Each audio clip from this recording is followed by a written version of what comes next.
Keempat apa ketiga? Ketiga. Ya, ketiga ya. Sebelumnya ada iman kepada Malaikat. Minggu kemarin Ibu juga sudah menjelaskan apa itu iman kepada malaikat. Nah, jika Ananda masih ingat pelajaran minggu sebelumnya? Ingat, Bu. Nah, jika masih ingat, Ibu ingin bertanya, apakah tugas malaikat Jibril? Memberi wahyu. Ya, betul. Malaikat Jibril ditugaskan oleh Allah untuk menyampaikan wahyu. Nah, malaikat Jibril diutus oleh Allah untuk menyampaikan wahyu kepada para nabi dan rasul. Nah, apakah Anda tahu apakah isi wahyu yang disampaikan oleh malaikat Jibril? Tidak, Bu. Nah, wahyu yang disampaikan Allah kepada malaikat Jibril itu berupa pedoman atau petunjuk hidup yang disusun ke dalam kitab-kitab Allah. Nah, makanya di sini kita setelah mempelajari iman kepada malaikat, kita akan mempelajari iman kepada kitab. Apakah itu iman kepada kitab? Iman kepada kitab adalah bahwasanya kita meyakini atau mempercayai dengan sepenuh hati bahwasanya Allah telah menurunkan kitab-kitabnya sebagai pedoman hidup kepada manusia. Nah, di dalam kitab ini berisi tentang ajaran, petunjuk dan hukum-hukum yang membawa manusia kepada kebahagiaan dunia dan akhirat. Apa buktinya? Nah, tahu ya? Al-Quran, Bu. Iya, betul. Nah, di dalam Al-Quran itu kan sudah dijelaskan petunjuk untuk hidup kita. Di dalam Al-Quran dijelaskan menjelaskan apa yang boleh kita perbuat, apa yang tidak boleh kita perbuat. Nah, kemudian apa saja sih kitab-kitab yang diturunkan oleh Allah? Sebenarnya Allah menurunkan banyak kitab, namun yang wajib kita ketahui hanya 4. Yang pertama ialah kitab Taurat yang diturunkan kepada Nabi Musa. Kitab ini berisi tentang hukum-hukum, muamalah dan sejarah-sejarah tentang Bani Israel. Kemudian kitab Zabur ini diturunkan kepada Nabi Daud. Nah, kitab ini berisi tentang nyanyian-nyanyian, zikir-zikir dan pujian-pujian kepada Allah Subhanahu wa taala. Kemudian kitab Injil. Nah, kitab Injil ini diturunkan kepada Nabi Isa alaihissalam. Kitab ini berisi tentang hukum-hukum, kemudian tentang ibadah, dan di kitab Injil ini juga sudah dijelaskan bahwa akan datangnya Nabi akhir zaman. Kemudian yang terakhir adalah kitab Al-Quran. Al-Quran ini diturunkan kepada Nabi Muhammad SAW. Kitab ini diturunkan sebagai penyempurna dari kitab-kitab sebelumnya. Kitab ini berisi tentang hukum-hukum, ibadah, muamalah, ilmu pengetahuan, dan juga sejarah-sejarah umat sebelum Nabi Muhammad SAW. Nah, sampai di sini, apakah ada yang ingin bertanya? Saya, Bu. Ya, saudara Naya. Ingin bertanya, apakah kita harus mengikuti ajaran dari kitab-kitab sebelum Al-Quran? Ya, Taurat, Zabur, Injil. ya, bagus pertanyaan dari saudara kita ya. Pertanyaannya, apakah kita wajib mengikuti ajaran yang ada pada kitab sebelum kitab Al-Quran? Ada yang bisa menjawab? Mau menjawab, Bu. Ya, silakan ini. Kita harus mengimani kitabnya, bahwasannya kitab itu memang diturunkan oleh Allah kepada rasul-rasul sebelumnya, tapi kita tidak wajib mengikutinya, karena yang wajib kita amalkan itu adalah Al-Quran. Ya, betul sekali.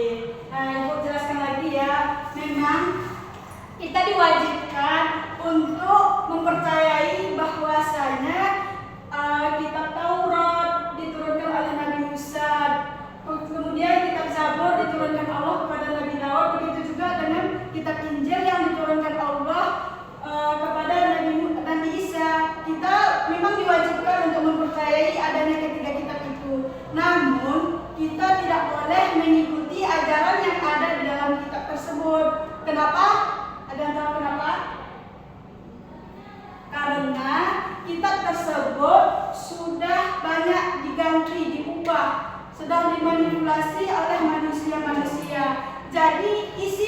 yang ada pada kitab Taurat misalnya. Kitab Taurat zaman sekarang itu tidak sama lagi dengan kitab Taurat yang ada pada masa zaman Nabi Musa. Jadi yang wajib mengikuti ajaran kitab Taurat itu hanya kaum Nabi Musa saja. Kita sebagai kaum Nabi Muhammad tidak diwajibkan lagi untuk mengikuti ajaran-ajaran yang ada pada kitab Taurat. Paham saudara Naya? Paham, Bu. Oke. Kita lanjut. Kemudian kita lanjut kepada fungsi. Fungsi kenapa sih kita harus beriman kepada kitab? Yang pertama ialah sebagai petunjuk. Karena kitab itu merupakan petunjuk kepada kita dalam menjalani kehidupan, yang mana di dalam kitab itu sudah dijelaskan tentang apa saja yang boleh kita perbuat, apa yang tidak boleh kita perbuat, dan di dalam Al-Quran juga sudah dijelaskan apa yang wajib, apa yang haram. Kemudian fungsi kitab itu dapat membimbing menuju jalan yang benar.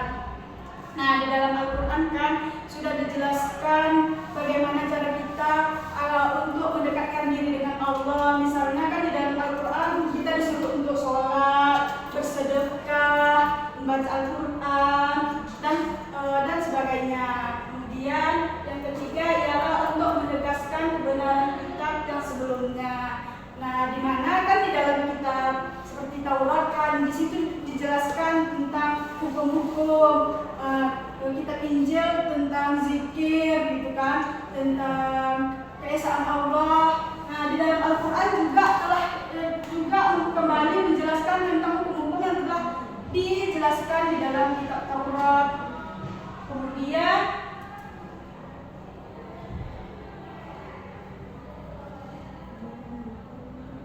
dari fungsi iman kepada Allah tadi, iman kepada kitab tadi ada yang ingin ditanyakan? Tidak, Bu. Nah, jika tidak ada, kita lanjut kepada hikmah. Yang mana hikmah mengimani kitab-kitab Allah itu yang pertama ialah dapat menumbuhkan keimanan yang kuat.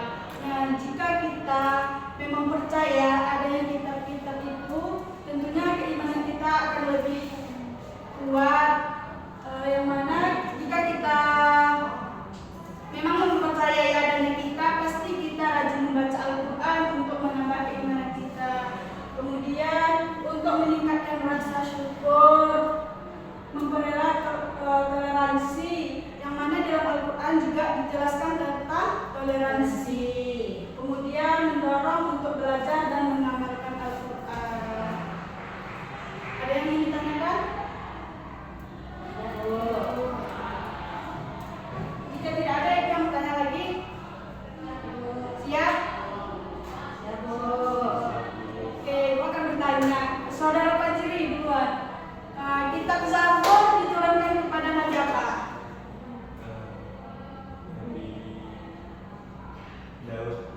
Ya, betul.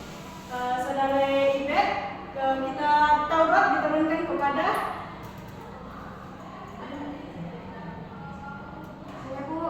ya, silakan Mbak Yani. Iya, betul. Kemudian kitab Injil, saya kurang tahu diturunkan kepada siapa? Isa.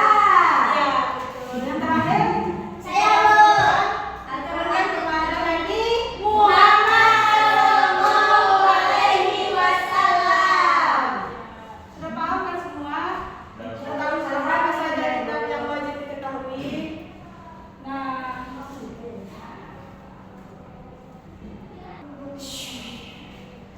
Nah, mungkin cukup sekian pembelajaran kita hari ini. Jadi dari materi ini dapat kita simpulkan bahwa iman kepada kitab adalah kita meyakini sepenuh hati bahwa Allah Subhanahu Wa Taala telah menurunkan kepada kita kitab-kitab untuk menjadi petunjuk dalam kehidupan kita. Kitab ini berisi tentang petunjuk, hukum-hukum yang membawa kita kepada jalan yang benar. Kemudian apa saja kitabnya yang wajib kita imani? Taurat.